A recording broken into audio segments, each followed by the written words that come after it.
श्री गोवर्धन नाथ की जय। श्री गोसाई जी के सेवक नंददास जी की वार्ता। प्रसंग 5। एक बार नंददास जी के बड़े भाई तुलसीदास जी काशी जी से नंददास जी से मिलने के लिए ब्रज में आए। ब्रज में आकर उन्होंने मथुरा में श्री यमुना जी के दर्शन किए। फिर नंददास जी का पता लगाकर श्री गिरिराज जी में जाकर नंददास जी से मिले। वहाँ तुलसीदास जी ने नंददास जी से अपने साथ गांव चलने का आग्रह किया और कहा, तुम्हारी रुचि हो तो तुम अयोध्या में रहना, मन चाहे तो काशी में रहना, पर्वत पर रहने की इच्छा है तो चित्रकूट में रहना, वन में रहने का मन हो तो वहाँ दंडकारण्य में रह जाना। वहाँ पर बड़े बड़े धाम श्री रामचंद्र जी ने पवित्र किए हैं। तब नंददास जी ने उत्तर देने के लिए एक पद गाया। जो गिरि रुचे तो बसो श्री गोवर्धन, गाँव रुचे तो बसो नंद गाम, नगर रुचे तो बसो श्री मधुपुरी, शोभा सागर अति अभिराम, सरिता रुचे तो बसो श्री यमुना तट, सकल मनोरथ पूरण काम, नंददास कानन रुचे तो बसो भूमि श्री वृंदावन धाम। यह पद सुनकर तुलसीदास जी बोले, ऐसा कौन सा पाप है जो राम नाम से नष्ट नहीं हो सकता? अतः तुम श्री रामचंद्र जी का भजन करो।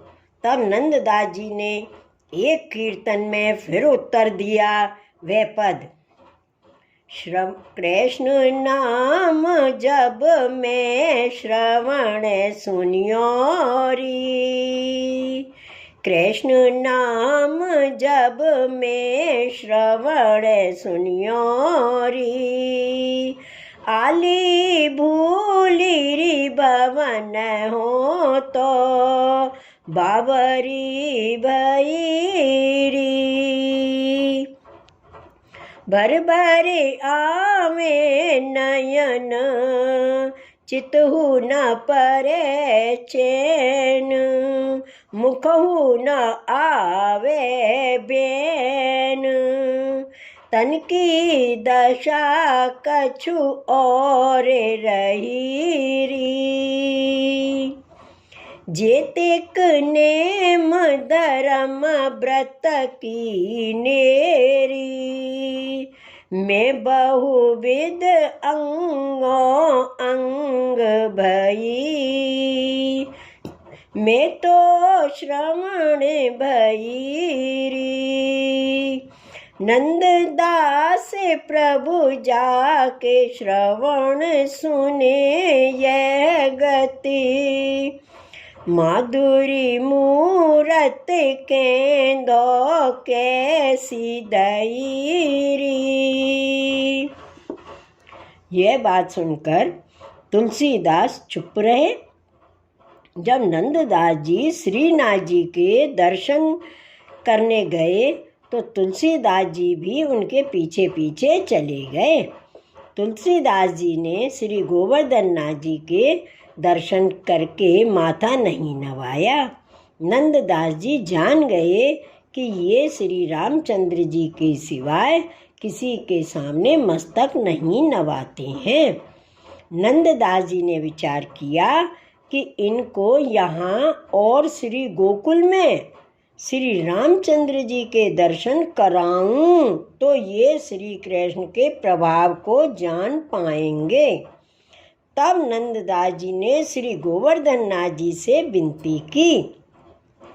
कहा, कहूँ छवि आज की भले बिराजे नाथ, तुलसी मस्तक तव नमे, धनुष बाण ले ओ हाथ। यह बात सुनकर श्री गोवर्धन नाथ जी ने श्री गोसाई जी की कान से विचार करके श्री रामचंद्र जी का रूप धारण कर तुलसीदास जी को दर्शन दिए। तब तुलसीदास जी ने गोवर्धन नाथ जी को साष्टांग दंडवत प्रणाम किया। जब तुलसीदास जी दर्शन करके बाहर आए तो नंददास जी श्री गोकुल के लिए चल दिए। तुलसीदास जी भी उनके श्री गोकुल में आ गए। नंददास जी ने आकर श्री गोसाई जी के दर्शन किए और उनके सम्मुख साष्टांग दंडवत की।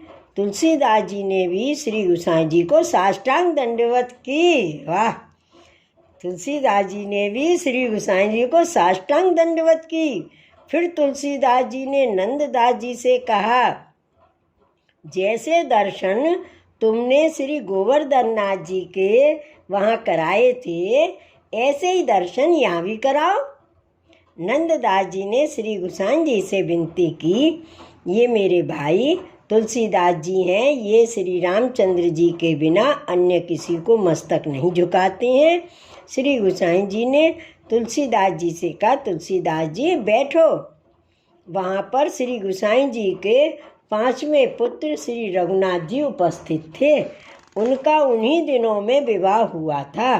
श्री गोसाई जी ने श्री रघुनाथ जी से कहा, तुम्हारे सेवक आए हैं, इनको दर्शन दो। तब श्री रघुनाथ जी और श्री जानकी बहू जी ने उन्हें श्री राम जानकी के रूप में दर्शन दिए। उनके साक्षात स्वरूप के दर्शन करके तुलसीदास जी बहुत प्रसन्न हुए। उन्होंने साष्टांग दंडवत किया।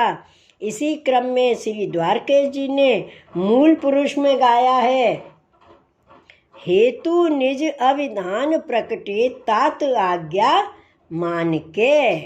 तुलसीदास जी का मन बहुत प्रसन्न हुआ। उन्होंने भी पद गाया, वर्णो अवध गोकुल गाम, वर्णो अवध गोकुल गाम। यह पद गाकर तुलसीदास जी नंददास जी के पास से विदा होकर अपने देश काशी को चले गए। ये नंददास जी श्री गोसाई जी के ऐसे कृपा पात्र भगवदीय थे, जिनके कहने से श्री गोवर्धन नाथ जी को तथा श्री रघुनाथ जी को श्री रामचंद्र जी का स्वरूप धारण करके दर्शन देने पड़े थे। इनकी वार्ता को कहाँ तक विस्तार दिया जावे। श्री गोवर्धन नाथ की जय। श्री गोसाई जी परम दयाल की जय।